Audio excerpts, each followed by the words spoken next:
अस्सलाम वालेकुम नाज़रीन, मैं हूं आपका होस्ट शहजाद हसन। प्रोग्राम मेरा कराची के साथ। नाज़रीन, मेरा कराची प्रोग्राम में हम आपको बताते हैं तारीखी इमारतों के वो राज जो कभी आपके सामने आए नहीं होते। ब्रिटिश राज ज़माने से जो राज चले आ रहे हैं इन इमारतों के, वो क्या हैं जो हमारी आवाम नहीं जानती। आज हम मौजूद हैं फ्री मैसन हॉल में, और फ्री मैसन हॉल की हकीकत क्या है, हिस्ट्री क्या है, इससे जुड़ा हुआ सारा पास हम बताएंगे आपको। ऊपर आपको एक निशान नज़र आ रहा होगा, ये जो है उनका ऑर्गेनाइजेशन का निशान है। फ्री मैसन तंजीम पाकिस्तान में है या नहीं वो भी आपको मैं बताऊंगा, और हमारे साथ कुछ एक्सपर्ट भी मौजूद होंगे आज के प्रोग्राम में। सबसे पहले इस ऑर्गेनाइजेशन और इस जगह की हकीकत जानते हैं, आइए हमारे साथ। कराची में फ्री मैसन तंजीम थी और इसकी एक यादगार भी है। ये एक इमारत की शक्ल में है और इमारत पर फ्री मैसन तंजीम की अलामात मौजूद है। इससे वाबस्ता अफराद के नामों की तख्तियाँ भी यहाँ लगी हुई हैं। ये इमारत कुछ पुरस्कार सी नज़र आती है। वैसे तो इमारत के अहाते में कुछ गाड़ियाँ भी खड़ी होती हैं, जबकि बंद गेट से कुछ फासले पर एक कुर्सी पर सर्दियों में धूप के मज़े लेता हुआ एक उम्र रसीदा चौकीदार नज़र आता है। इमारत के अहाते में कुछ पुराने दरख्त भी हैं, लेकिन मेरा ख्याल ये है कि गर्मियों में इनके साए तले बैठने वाला कोई नज़र नहीं आता।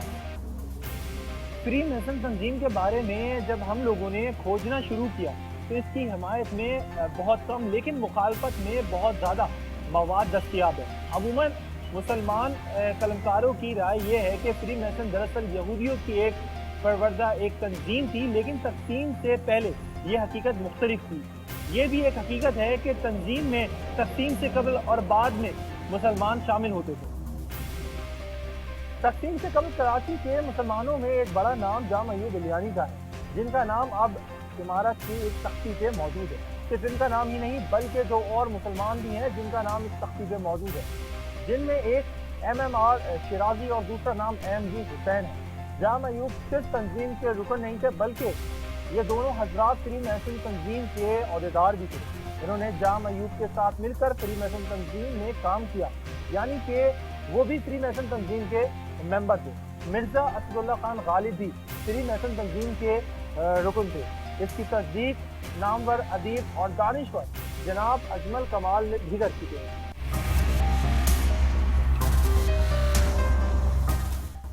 एक मजिस्ट्रेट की सरबराही में सिंध हुकूमत की जानिब से फ्री मैसन हॉल कब्जे में ले लिया गया। इसमें मौजूद तमाम दस्तावेजात भी कब्जे में ले लिए। खबर में बताया गया कि कराची में पहला लॉज यानी होप लॉज का संग बुनियाद 7 सितंबर 1843 को रखा गया। सिंध के पहले गवर्नर सर चार्ल्स नेपियर को भी फ्री मैसन का एजाजी रुकन बनाया गया। सरकार ने ये कदम अवाम के मुतालबों और फ्री मैसन तंजीम के एक बागी ग्रुप की ईमा पर उठाया। आम तासुर ये है कि फ्री मैसन यहूदियों की परवरदा और इस्लामी नजरियात के खिलाफ तंजीम थी। डेन ब्राउन और दीगर मुहक्किकीन के मुताबिक जॉर्ज वाशिंगटन फ्री मैसन सोसाइटी के सीक्रेट ब्रदरहुड का मेंबर था।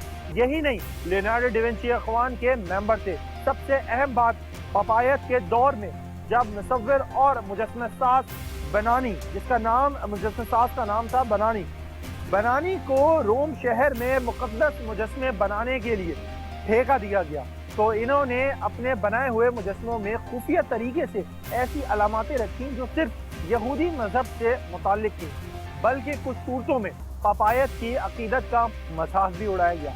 बनानी के ये मुजस्समे आज भी रोम में देखे जा सकते हैं।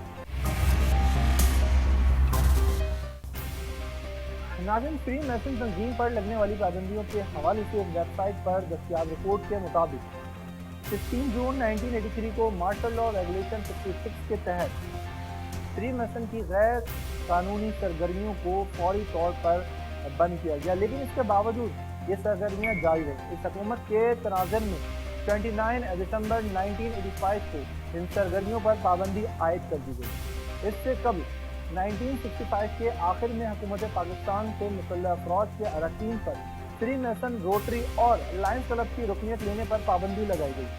1969 में दीगर सरकारी मुलाजमीन पर पाबंदी आयद कर दी गई कि वो ऐसे किसी इदारे के रुकन नहीं बन सकते जिसके अगराज़ व मकासद से अवाम नावाकिफ हो। नाज़रीन, ये थी फ्री मैसन लॉज की सारी हकीकत हमने आपको बताई, किस तरह इसका आगाज हुआ, फ्री मैसन ऑर्गेनाइजेशन जो थी वो क्या काम करती थी और क्यों पाबंदियां आयद की गई थी उस तंजीम पे। इस तंजीम से मुतालिक मजीद मालूमात हम आपको बताएंगे और अंदर से आपको दिखाएंगे फ्री मैसन हॉल जो है वो कैसा है, फ्री मैसन हॉल में कौन कौन से हिस्से बनाए गए हैं, वो सारी हकीकत हम प्रोग्राम में शामिल करेंगे। लेकिन वक्त हुआ है छोटे से ब्रेक का, क्योंकि ब्रेक लेना भी ज़रूरी है प्रोग्राम में। Stay with us, we will right back after the short